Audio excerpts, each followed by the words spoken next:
For more than 250 years, as European settlers aggressively sought to control newly settled American lands, wars raged between Native Americans and the frontiersmen, who steadily encroached on their territory, resources, and trade routes. These conflicts, known collectively as the American Indian Wars, involved multiple powers: the Native Americans, the English, French, Spanish, and eventually the U.S. Army. The outcome of these brutal engagements was devastating for the Native American population. Entire tribes faced near annihilation, and vast amounts of tribal land were lost. Survivors, their homes and traditions shattered, were forced to relocate to reservations.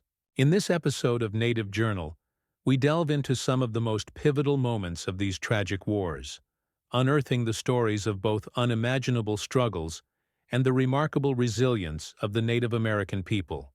Through each account, we glimpse the depth of suffering endured, but also the fierce determination to survive that remains a hallmark of their legacy. It began with a well-planned but ultimately ruthless attack. In 1622, Opechancanough, the chief of the Powhatans, led a coordinated assault against the English settlers, a move intended to deter their rapid expansion. The attack was swift and brutal, resulting in the deaths of nearly 350 colonists out of the 1,200 living in the Jamestown area. This massacre marked a decisive point in what would later be called the Powhatan Wars, a decades-long conflict sparked by English expansion and Native American resistance. The English, enraged and determined to retaliate, responded with equal brutality. They systematically attacked Powhatan villages, burning homes, crops, and forcing the native people into submission or death. The veneer of coexistence that had once existed between the settlers and the Powhatans shattered in an instant, giving way to an era defined by mutual mistrust and savage acts of revenge. The Powhatan massacre was only the beginning of a bloody struggle that would come to define the early years of American colonization. The struggle for land, resources, and power raged on, weaving itself into the fabric of American history. King Philip's War, considered one of the bloodiest wars in U.S. history, erupted in 1675 following the execution of 3 Wampanoag men. The tension between the English settlers and the Native American tribes had been simmering for years, but this event ignited a full-scale war. Under the leadership of Chief Medicom, who the English called King Philip, several tribes formed a coalition and launched an all-out assault on the settlers. It was a rapidly escalating battle fueled by centuries of land encroachment, betrayal, and cultural annihilation. The brutality of the conflict reached its zenith on May 26, 1637, when English militia forces, along with their Narragansett and Mohegan allies, launched a surprise attack on a fortified Pequot village. The attack was merciless. The village was burned to the ground, and hundreds of Pequot men, women, and children were slaughtered. The horror of the massacre stunned both Native American and European witnesses alike. Those Pequot who survived were scattered, captured, or sold into slavery. When the Treaty of Hartford was signed, it effectively ended the Pequot Nation and opened vast tracts of their lands to colonial settlement.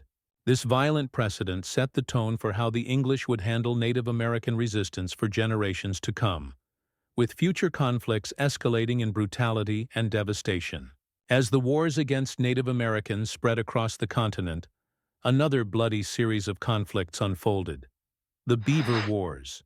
This protracted war was driven by the Iroquois Confederacy's relentless pursuit of control over the fur trade in the Great Lakes and Ohio River Valley. The fur trade was a critical avenue for acquiring European goods, and the Iroquois knew that dominance in this trade meant power and survival. For more than 60 years, the Iroquois, armed with firearms they had acquired through trade with the English, launched fierce campaigns against the French-backed Algonquian-speaking tribes. These were not simple skirmishes over beaver pelts. They were battles for control, dominance, and survival. The impact of these wars was profound. Tribes were forced to abandon their ancestral lands, their territories absorbed by the Iroquois. The landscape of regional power shifted dramatically, with the Iroquois emerging as dominant players in the fur trade. However, victory came at a price. The relentless conflict drained the Iroquois' strength, weakening them for future battles against European settlers. The wars reshaped the balance of power across the region, setting the stage for the next wave of colonial expansion. Among the few successful Native American revolts, the Pueblo Revolt of 1680 stands as a rare triumph against European colonial rule. The Pueblo people, led by the spiritual leader Popé, had endured decades of harsh treatment under Spanish domination in what is now New Mexico. Their religion had been suppressed, their people forced into labor, and their culture eroded. But in August 1680 they had had enough. In a carefully planned uprising, they rose against their Spanish oppressors. On August 10th, they launched a large-scale attack on the Spanish settlements, killing over 400 colonists. Those who survived the onslaught fled to the safety of Santa Fe. The revolt was a resounding success, temporarily at least. For more than a decade, the Pueblo people lived free of Spanish rule, but the Spanish would eventually return, and their iron grip on the region would tighten once again. Still, the Pueblo Revolt remains a symbol of Native American resistance, a testament to their courage and refusal to submit to foreign rule. By the 18th century, as European colonists continued to push westward, the wars between Native Americans and settlers took on new dimensions. The fight for land became a fight for survival. In 1811, the Battle of Tippecanoe saw the forces of the Shawnee chief Tecumseh and his brother, Tenskwatawa, also known as the Prophet, clash with the U.S. Army. Tecumseh's vision of a pan-Indian alliance was an ambitious one, seeking to unite all Native American tribes east of the Mississippi River to resist U.S. expansion. But the dream crumbled at Tippecanoe. The U.S. Army, led by future President William Henry Harrison, routed the native forces. Tecumseh's Confederation never recovered from the defeat. But the battle had sown the seeds of resistance, and Tecumseh's name would become synonymous with Native American resistance in the years to come. The final chapter in this bloody saga unfolded in the latter half of the 19th century, when the U.S. Army, driven by the Manifest Destiny Doctrine, sought to subdue the remaining Native American tribes. In 1876, the Battle of the Little Bighorn became one of the most famous and well-documented conflicts in American history. The Sioux and Cheyenne warriors, led by Sitting Bull and Crazy Horse, faced off against General George Armstrong Custer and his 7th Cavalry. Custer's forces were utterly annihilated, marking a rare but significant victory for Native Americans. The victory, however, was short-lived. The U.S. Army swiftly retaliated, and by the end of the decade, the Sioux and Cheyenne had been forced onto reservations. The Battle of Little Bighorn was both a symbolic victory and a crushing defeat in the larger scope of Native American history. The American Indian Wars left deep scars across the land and among its people. Entire tribes were wiped out, their cultures and ways of life systematically destroyed. The survivors were herded onto reservations, their freedom and autonomy taken from them. But through the bloodshed and loss, the spirit of the Native American people endured. Their stories of resistance, resilience, and survival continue to resonate today, reminding us of the cost of conquest and the strength of those who refuse to be erased. For more than 250 years, a relentless series of wars unfolded as European powers sought to claim control over newly settled American lands. These conflicts, known as the American Indian Wars, were fueled by a vicious cycle of expansion, encroachment, and fierce resistance. Native Americans, who had lived on these lands for centuries, found themselves in a life-and-death struggle to defend their territories, resources, and trade networks. The wars saw the involvement of various European powers, the English, French, Spanish, and ultimately the U.S. Army, who each sought to secure their dominance over the New World. The cost to the Native American population was nothing short of catastrophic. Entire tribes were decimated, and vast expanses of tribal land were lost. Those who survived were forced into reservations, their cultures and ways of life irreparably shattered. This episode of Native Journal revisits the most pivotal moments of these tragic wars and explores the intense struggles and extraordinary resilience of the Native American people throughout these dark periods of American history. One of the earliest and most decisive moments came in 1622, when Opechancino, the chief of the Powhatan Confederacy, launched a coordinated attack on the English settlers in Jamestown. His assault was not without reason. The settlers had been expanding their colonies deeper into Powhatan territory, threatening the very existence of his people. Opechancino's forces struck with ruthless precision, killing nearly 350 colonists out of the 1,200 who lived in the region. This event, known as the Powhatan Massacre, marked a turning point in the Powhatan Wars, igniting a conflict that would rage for decades.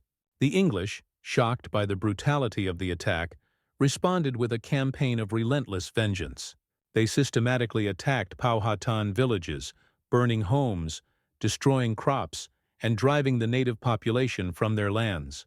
This moment revealed the fragility of the peaceful coexistence that had briefly existed between the settlers and the Powhatans, and it set the stage for a long, bloody struggle characterized by deep mistrust and brutal acts of retaliation.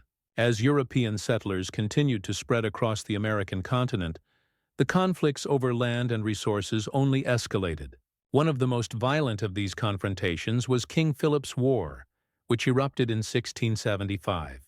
This war was the culmination of decades of tension between the English settlers and the Wampanoag people, led by their chief Metacom, known to the English as King Philip. The immediate cause of the war was the execution of 3 Wampanoag men, but the deeper issue was the constant encroachment of settlers onto Native American lands. Under King Philip's leadership, several Native American tribes formed an alliance and launched an all-out war against the settlers.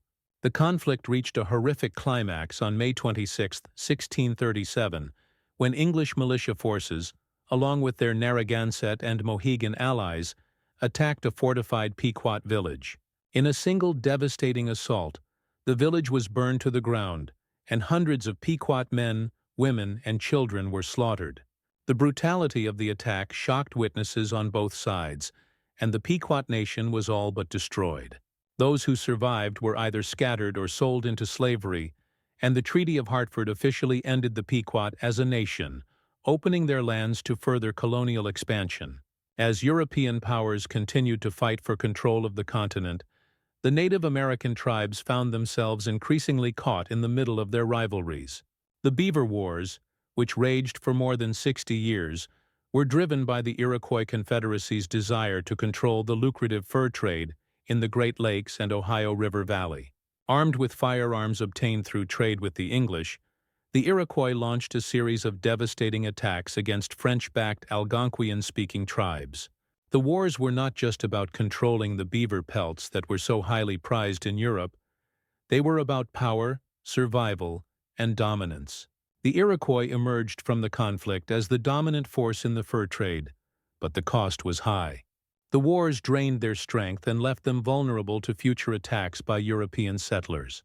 The conflict also forced many tribes to abandon their ancestral lands, fundamentally reshaping the balance of power in the region. One of the rare instances where Native Americans successfully resisted European domination came in 1680, during the Pueblo Revolt. For decades, the Pueblo people had suffered under the harsh rule of the Spanish, who had suppressed their religion and forced them into labor. Led by the spiritual leader Popé, the Pueblos rose up in a coordinated rebellion, attacking Spanish settlements and killing over 400 colonists. The survivors fled to Santa Fe, and for the first time in more than 80 years, the Pueblo people regained control of their lands. Although the Spanish would eventually reconquer the territory 12 years later, the Pueblo Revolt remained a powerful symbol of resistance and resilience in the face of colonial oppression. The early 18th century saw the outbreak of the Tuscarora War in colonial North Carolina. The Tuscarora people, angered by the expropriation of their lands, the enslavement of their people, and the breaking of treaties, launched a series of attacks on colonial settlements. The English, with the support of the Cherokee and Amici tribes, responded with brutal military expeditions that crushed the Tuscarora resistance. The war was devastating, with nearly 1,000 Tuscarora killed and many more captured and sold into slavery. Defeated and demoralized, the Tuscarora migrated northward, eventually joining the Iroquois Confederacy. The war left North Carolina open to further colonial expansion, but also created a legacy of distrust and violence that would last for generations. The French and Indian War, which was part of the larger 7 Years' War, was another critical confrontation that shaped the future of North America. This conflict pitted France and its Native American allies against Britain and the Iroquois Confederacy, with both sides vying for control of territory and trade. Early French victories, such as the capture of Fort Duquesne, seemed to give them the upper hand. However, British military and financial strength eventually turned the tide of the war. The pivotal Battle of Quebec in 1759 marked a turning point, and the war officially ended with the Treaty of Paris in 1763. The treaty gave immense tracts of French land to Britain, setting the stage for further colonial tensions that would ultimately lead to the American Revolution. The Cherokee, who had once been allies of the British, found themselves betrayed as British settlers encroached on their lands. This betrayal led to the outbreak of the Cherokee War, during which the Cherokee launched attacks on frontier settlements in the Carolinas. The British responded with overwhelming force, burning Cherokee towns and crops, and forcing the tribe into submission. The peace treaties that followed saw the Cherokee cede large tracts of their ancestral land, weakening the nation and setting the stage for further losses in the years to come. Pontiac's rebellion, which erupted in the aftermath of the French and Indian War, was another powerful Native American uprising. Led by Pontiac, an Ottawa chief, the rebellion was sparked by British policies that restricted trade and further encroached on native lands. Pontiac's confederation of tribes launched a series of attacks on British forts and settlements, capturing several key outposts. Although the British eventually quelled the uprising, the rebellion underscored the deep-seated tensions between Native Americans and European settlers. The rebellion also led to the Proclamation of 1763.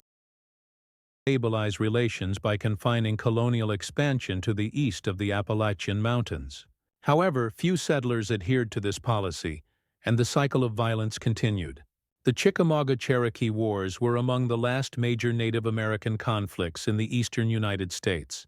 Led by Chief Dragging Canoe, the Chickamauga faction of the Cherokee launched relentless attacks on American settlers in Tennessee, Kentucky, Virginia, and the Carolinas.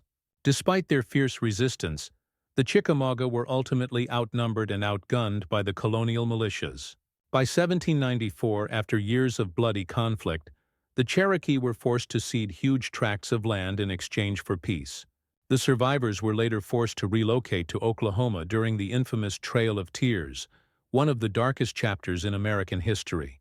The Battle of Horseshoe Bend, fought in 1814, was a turning point in the Creek War. Major General Andrew Jackson, commanding an army of more than 3,300 men, including Cherokee and Lower Creek warriors, attacked the Red Stick faction of the Creek Nation. The battle was brutal, and by the end of the day, more than 800 Red Stick warriors lay dead. The Creek were forced to cede more than 20 million acres of land to the United States, one of the largest land cessions in American history. This defeat marked the end of the Creek Nation's power and opened the southeastern United States to further expansion. The First Seminole War, which began in 1817, was yet another chapter in the relentless march of American expansion. Led by General Andrew Jackson, U.S. forces launched a series of aggressive campaigns against the Seminole people in Florida. The war was brutal, with Jackson's forces burning Seminole villages and engaging in battles with both the Seminoles and the Spanish. The war ended with the signing of the Adams-Onis Treaty in 1819, which ceded Florida to the United States and gave the U.S. the right to remove Native American tribes to the west of the Mississippi River. Thus, the relentless drive for land and power continued, leaving in its wake a trail of bloodshed, broken promises, and lost cultures.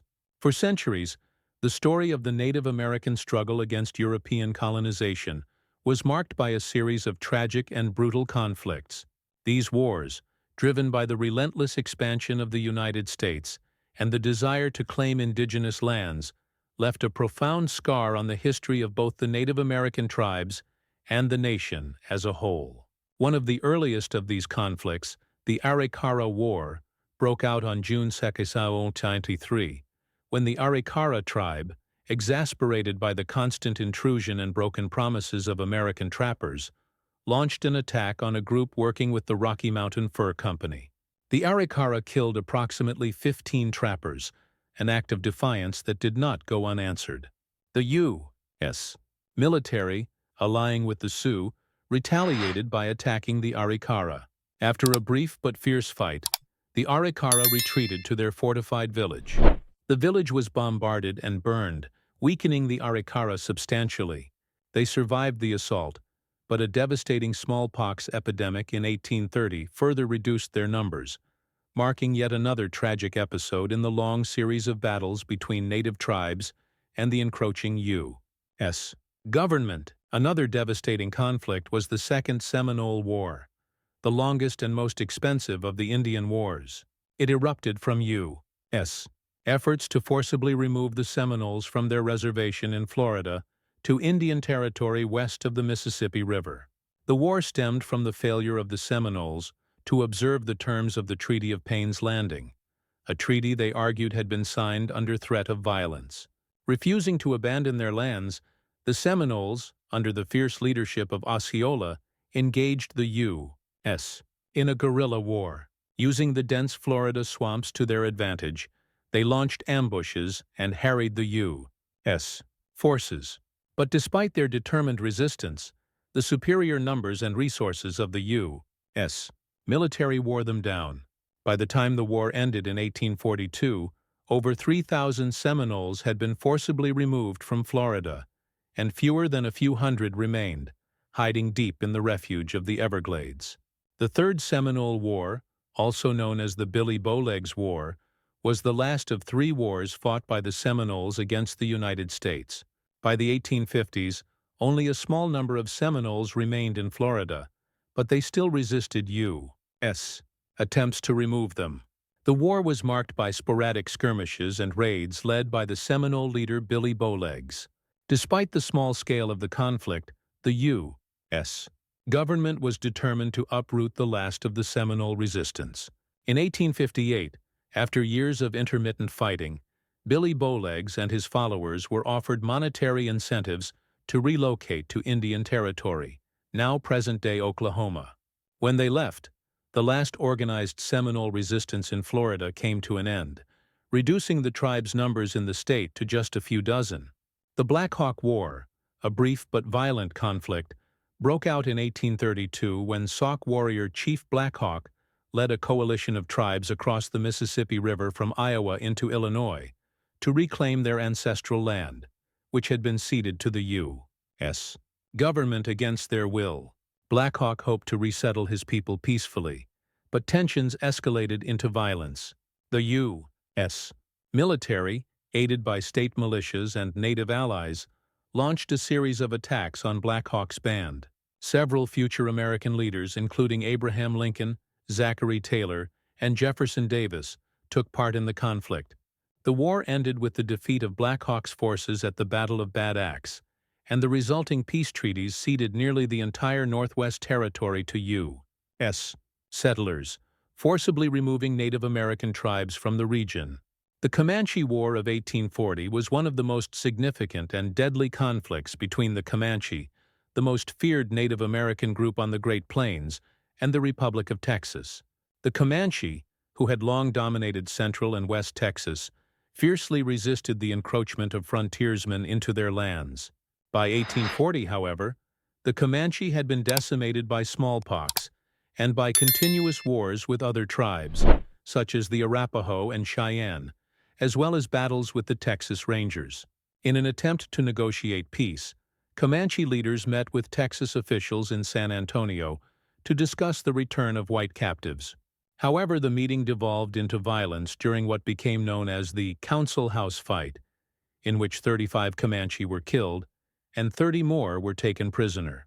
In retaliation, the Comanche, along with their Mexican and Kiowa allies, launched a raid on the Texas port town of Linville, burning it to the ground. The Texans regrouped and later defeated the Comanche at the Battle of Plum Creek, driving the tribe further from the frontier.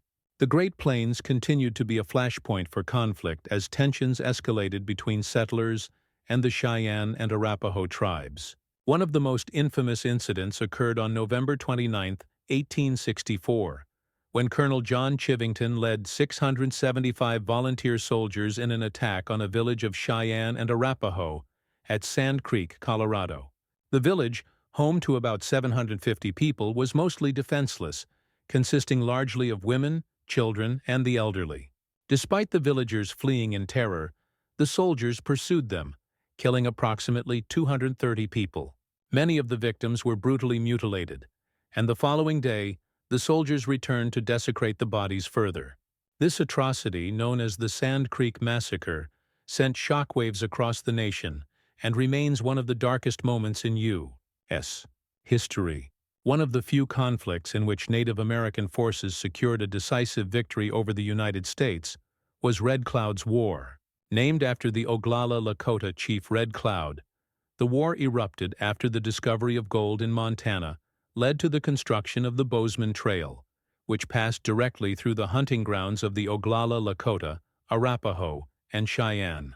Despite attempts at negotiation, tensions boiled over as leaders like Red Cloud and Crazy Horse led ambushes against U.S. forces and settlers traveling along the trail. The resistance was so effective that the U.S. government was forced to reconsider its strategy. In 1868, the Treaty of Fort Laramie was signed, marking a rare Native American victory in the Indian Wars. The U.S. agreed to abandon the Bozeman Trail and recognize the Black Hills as part of the Great Sioux Reservation, although this victory would be short-lived. Perhaps the most famous battle in American history is the Battle of the Little Bighorn, also known as Custer's Last Stand. In June 1876, following the discovery of gold in the Black Hills, a sacred site for the Sioux, tensions between the U.S. government and the Sioux escalated. Lieutenant Colonel George Armstrong Custer led 209 men of the 7th Cavalry into an ill-fated attack on a large encampment of Sioux, Arapaho, and Cheyenne warriors along Montana's Little Bighorn River. Custer had underestimated the strength of the native forces, and his entire detachment was overwhelmed and killed. Although the battle was a significant victory for the Native Americans, it provoked an unrelenting military response. Soon after, the Sioux were forced onto reservations, and the U.S. regained control of the Black Hills, a dispute that continues to this day. The Red River War of 1874–1875 was the final military campaign against the Southern Plains tribes, including the Arapaho, Cheyenne, Comanche, Kiowa, and Katakahad, who had been confined to reservations in Oklahoma and Texas. Frustrated by broken treaties and deplorable living conditions, many tribes left their reservations and resumed attacking settlers. In response, the U.S. government authorized a coordinated military campaign to subdue the tribes once and for all. Led by General William Tecumseh Sherman, U.S. forces destroyed native villages and food supplies across the Texas Panhandle in over a dozen battles.